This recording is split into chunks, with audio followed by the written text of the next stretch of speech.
Hey, you're in the office with Joseph Skoda, part of Social Media Shows Network at this time.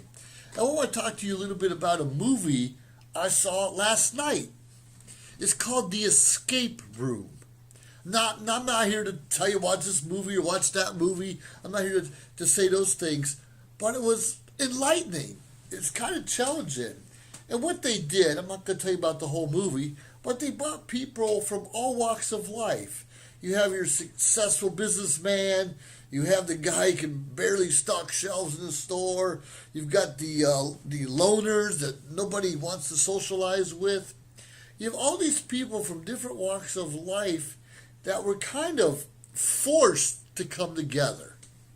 Now, we get that. A lot of time we'll maybe walk down the street and you won't see the professional or the doctor or lawyer maybe talking to the janitor or the teacher, or the football, the jock, the star will be talking to the druggie or someone in the academic whiz. And that happens because we get stuck in our own world and we don't really care. We kind of have our blinders on sometimes and don't pay attention to what's really going on around us. Now, we're all guilty of that. I'm guilty of that myself. And sometimes it's because of our upbringing, definitely our experiences and places that we've been. But it's so important to kind of give everyone a chance. In this particular movie, they had to give everyone a chance because someone knew maybe better math, someone knew maybe better history, someone was maybe more physically fit. Because deep down inside, we all of us, have something to offer. Now, sure, I like to think I'm a smart, intelligent person, and I am in some aspects. But what makes me smart is the people I hang around with. Because there's always someone smarter, more intelligent, better looking, more athletic than you are. It's time we embrace one another's differences and skills, because we all have different skills, we all have different attributes, but a lot of us are too shy, too arrogant to maybe ask for help, to just try to figure out what our neighbor does. Sure, our neighbor might work for General Motors, or neighbor might work in the military, but do we really know them? And quite frankly, those are just jobs. If you're a car manufacturer, if you're a leader in this organization, or even if you're a Toastmaster like I am, those are professions. Those are likes. That's definitely a part of our life. But what's our background? Do you really know that if the janitor in the school never made anything out of himself? He probably did. Or he had a rough life, or he lost a loved one, or couldn't go back to school, or whatever the situation is. It wasn't too long ago where I met this veteran, a Vietnam veteran, who's struggling. He's living in a bus. But he told me his story. In Nam, he was actually under fire quite a bit and had to fire back. But he told me when he came back to the United States, he made millions in construction. And then he lost millions. And then he went back and made millions again. And then he lost millions again. If you see him today, he's all scraggly and making ends meet. He's in his 70s. He's still doing heavy construction and heavy lifting. And he looks like a tough SOB. And quite frankly, he is a tough SOB. But that man has a story. And we can learn from those guys that you and I might think are begging on the streets, or those people feel like they've just had a rough life altogether. But deep down inside, we all had a rough life. We've all had issues and problems and obstacles that we had to overcome. How do we do that? Do we do it by ourselves? We might think we are smart enough to do things by ourselves, but if we want true success, if we really want to grow and become better people, we need to listen to others, especially those that have been there. Now, we see it on social media a lot. We'll see an old man getting harassed by young teenagers or young punks in their 20s, not realizing that 60, 70-year-old has a past when he wasn't a punk, but he was a badass. He had to support his family. He had to defend his country. He had to do what he had to do to survive. And why do so many of us discount our elderly? Those elderly are our parents, our grandparents. So however they came to the country, wherever they're in the world, they had to support their family and do whatever it took.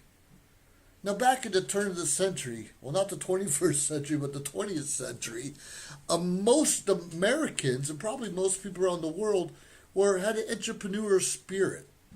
They all had their own bakeries, or maybe did some sewing in the house, or washing, or whatever they had to do, maybe bartenders back then, but they had the entrepreneur spirit. And ever since the big industrial age where people started working for factories, a lot of them kind of lost that. Now we're coming back into a time right now where we're allowed to use our brains again. We're allowed to discover ourselves and discover different things that aren't working the way we want to see it in this world. So if somebody has an entrepreneur spirit next to you and they don't want to get a job like you have, or they don't want to go to school like someone else is doing, but they have a vision, support them, help them.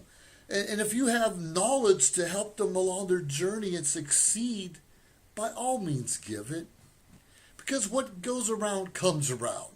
The good, the bad, the ugly will all come back around to you. So be kind. Be kind to everyone. You know, the crossing guard on the street. I'm going to tell you, they have a story. You might think that's the worst job in the world. Sometimes that's a second job, or a way to get closer to their kids, or maybe to get away back where they're with their grandkids in the neighborhood and they get to see them every day.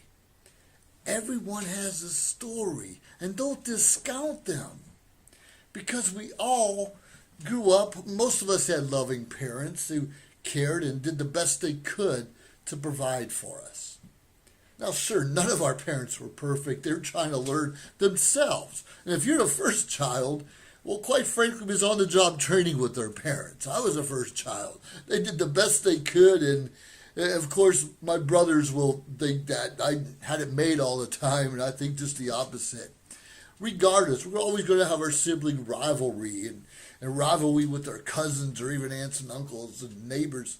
Who cares? Because deep down inside, if we're not trying to grow and pull people up with us, you're losing out. Don't try to push someone to the side. Don't try to discount them. Don't try to think you're better than anyone. Not one of us is better than the next person. And it takes all of us together as a community, as a society, if we really want to do what's right and grow. Because it's not about you or I. It's about what we can do for others. I believe, quite frankly, we're put on this earth to serve each other. And if you know something, help someone. If you're great at email or marketing, advertising, and you see a struggling person with their business, offer your services. Offer your services. Don't worry, someone's going to help you along the way. And usually that's through mentorship. Don't be afraid to ask for help. Ask for a mentor. Ask for a coach.